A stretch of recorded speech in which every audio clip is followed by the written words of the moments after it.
심리학하는 교회 언니 헵시바. 오늘은요, 이제 우리가 이유 없는 고난이 찾아올 때 하나님 왜 나에게 이런 고난이 찾아왔을까요? 라는 질문에 대해서 답이 쉽게 나오지 않는 상황들 가운데 힘드신 분이 있다면 도움이 되는 콘텐츠를 가지고 왔습니다. 자, 그래서 오늘은 제가 이제 피기를 하면서 이야기를 해드리고 싶은데요. 오늘 참고할 책은요, 성경에서 이제 욥기입니다. 그래서 고난당하는 자에게 가장 위로가 되는 책이 아닐까 하는데요. 이 욥기의 내용을 통해서 왜 우리가 고난을 당해야 하는지, 그리고 고난 당할 때 어떠한 태도를 취해야 하는지를 알아볼 수 있을 것 같습니다. 우리가 이제 힘든 일을 당하고 그리고 그것이 지속될 때 심리적으로 가장 고통스러운 두 가지 감정은 제가 봤을 때 첫 번째는 외로움인 것 같아요. 그래서 이 고난의 끝에 나를 도와줄 사람은 아무도 없구나. 나를 진정으로 이해해주는 사람, 그리고 그 사랑으로 나를 덮어줄 사람은 없구나. 고통 속에서 나는 혼자다라는 느낌인 거죠. 그래서 외로움인 것 같고, 두 번째로 가장 힘들게 느껴지는 감정이 수치심인 것 같습니다. 이것은 우리가 굴욕적인 상황이나 모욕감, 그리고 내 자신이 비하되는 상황에 처했을 때 내가 작고 못난 존재다. 그래서 내가 보잘것없다고 생각해서 자기 자신이 부끄럽게 여겨지는 마음이죠. 그래서 모든 인간이 필사적으로 피하고 싶은 감정은 바로 초라한 자신을 대면하는 거라고 합니다. 그래서 이런 수치심에 대한 문제, 그래서 이 두 가지 감정이 어떻게 보면 우리가 고난당할 때 가장 힘든 감정이 아니겠냐라는 생각이 듭니다. 그래서 욥기에서 보면요, 욥이 고난을 당할 때 이제 친구들의 반응이 나와요. 근데 이런 주변 사람들의 반응이 이 욥기의 고난을 더 심화시키는 그러한 반응이죠. 그래서 어떻게 하냐면은 이 친구들이 기본적으로 욥기를 이제 정죄합니다. 그래서 너가 뭔가 잘못해서 그런 거다. 너가 문제가 있기 때문에 하나님이 이런 어려움을 허락해 주신 거지. 네가 아무 죄 없이 이러한 고난을 당하겠느냐라는 식으로 이제 단편적으로 고난을 이해를 하죠. 그래서 단편적인 이해, 뭘 이해라고 볼 수가 있죠. 그래서 이런 주변 사람들의 반응 때문에 욥기는 더 외로움을 느끼게 됩니다. 사람들은요, 인과응보라고 생각하기를 좋아해요. 왜냐면은 답이 간단하게 나와야 편한 거죠. 정답이 딱 떨어져야 하니까 이제 도식화를 하는 것입니다. 그래서 어떤 A라는 이유가 있기 때문에 너가 B라는 일을 겪는 거다라고 이야기를 하는 것이 이 주변 사람들한테는 그냥 편한 거죠. 사실은 굉장히 이기적인 거고, 그리고 본인이 똑같은 고난을 당하지 않을까 하는 깊은 두려움에 기인된 결과입니다.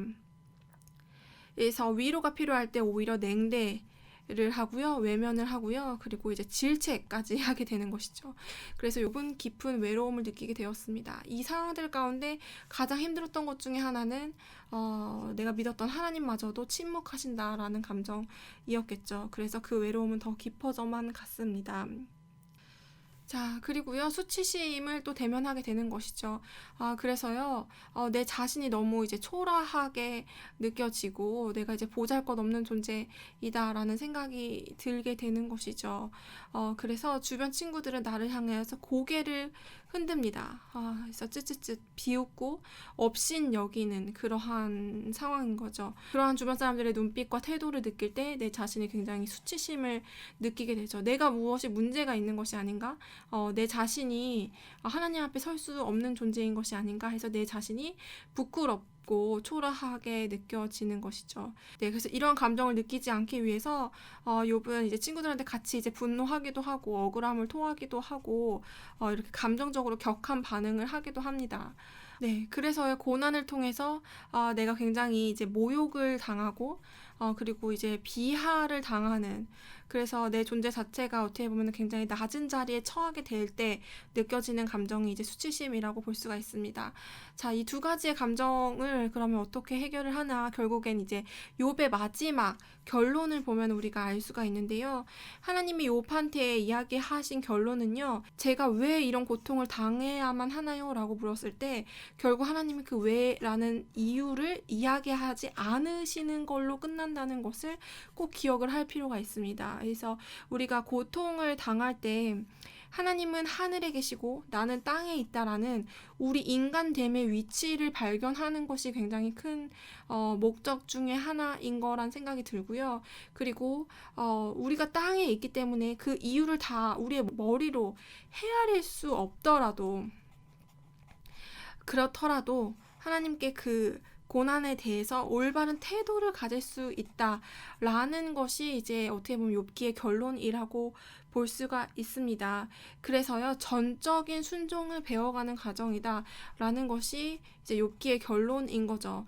전적인 순종이라는 것은요, 내 중심적인 사고를 버리고 하나님 중심적인 사고를 가져갈 때 전적으로 순종할 수 있게 되는 것입니다. 그래서 내가 이해되지 않아도, 내가 납득할 수 없어도, 그리고 내가 분석할 수 없어도, 내가 외롭고 또 수치심이 드는 상황일지라도, 그럼에도 불구하고 나는 이 고난에 대해서 하나님을 탓할 수 없고, 나는 그냥 인간이기 때문에 어떻게 보면 이제 순응하는 태도로, 하나님 앞에 내가 지금 이 고난의 상황에서도 어떤 태도를 드릴 수 있을까라는, 그러니까 나의 태도에 초점을 맞추는 그러한 생각이 어떻게 보면 순종이라고 볼 수가 있겠죠. 자, 그래서요, 욥은 결론적으로 이런 고난을 통해서 영안이 열리게 되었습니다. 그래서 귀로만 듣던 하나님을 이제 눈으로 본다고 이야기하고 있거든요. 이 말이 무엇이냐면 내 자신에서 온전히 벗어나 하나님을 바라보게 되었다는 뜻입니다.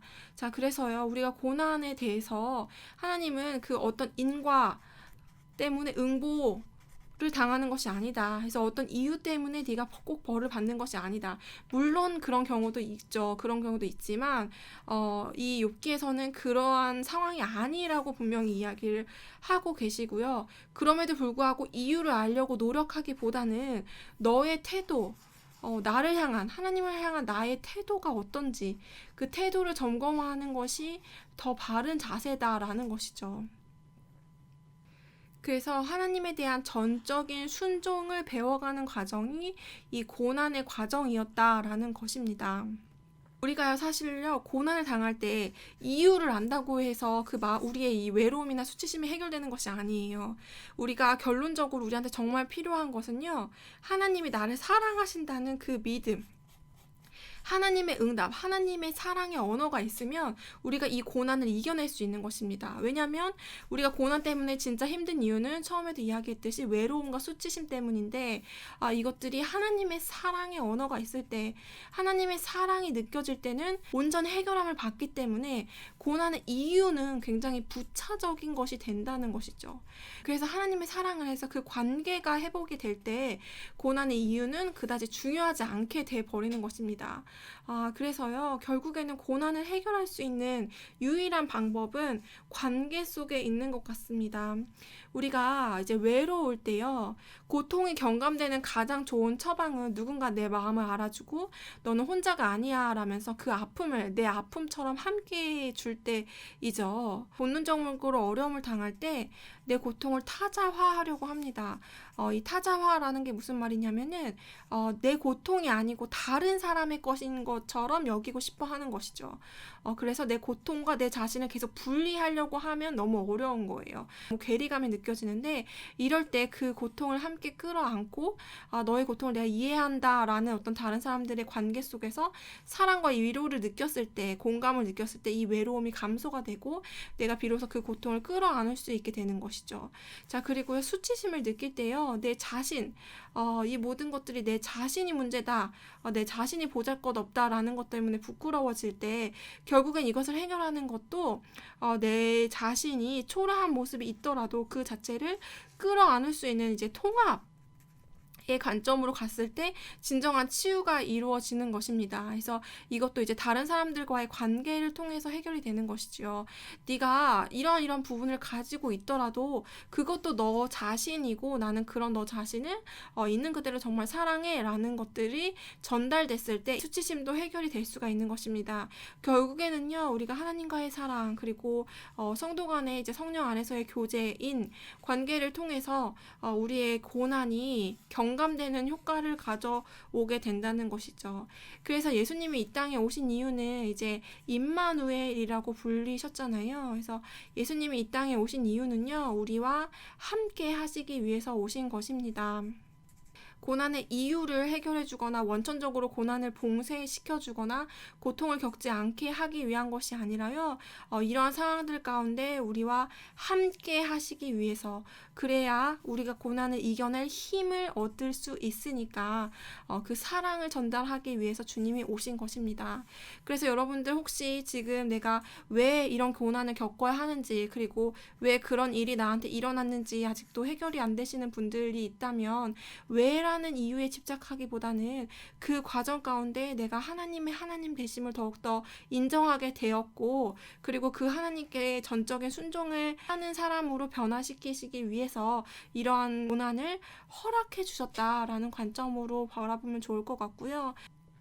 누구나 상처가 있기 때문에 인격적으로 성장하는 것은 아니라고 합니다. 하지만 인격적으로 성장하기 위해서 상처가 도움이 되는 부분들은 분명히 있어요. 그렇다면 내가 이 어려움을 통해서 내 삶에 긍정적인 영향을 끼칠 수 있도록 내 삶을 책임감 있게 선택하는 것은 내가 할 수 있는 태도의 부분인 것 같습니다. 이제 영어 속담에 이런 것이 있죠. 레몬, 삶이 레몬, 이렇게 신 레몬 같은 걸 우리에게 가져다 준다면 그것을 통해서 레모네이드로 만들어라. 이러한 말이 있습니다. 그래서 여러분의 삶에 찾아온 그 레몬을 레모네이드로 만드는 여러분들이 되셨으면 좋겠다는 생각이 듭니다. 네, 오늘 콘텐츠도 들어주셔서 감사드리고요. 다음 콘텐츠에 또 찾아뵙도록 하겠습니다. 샬롬!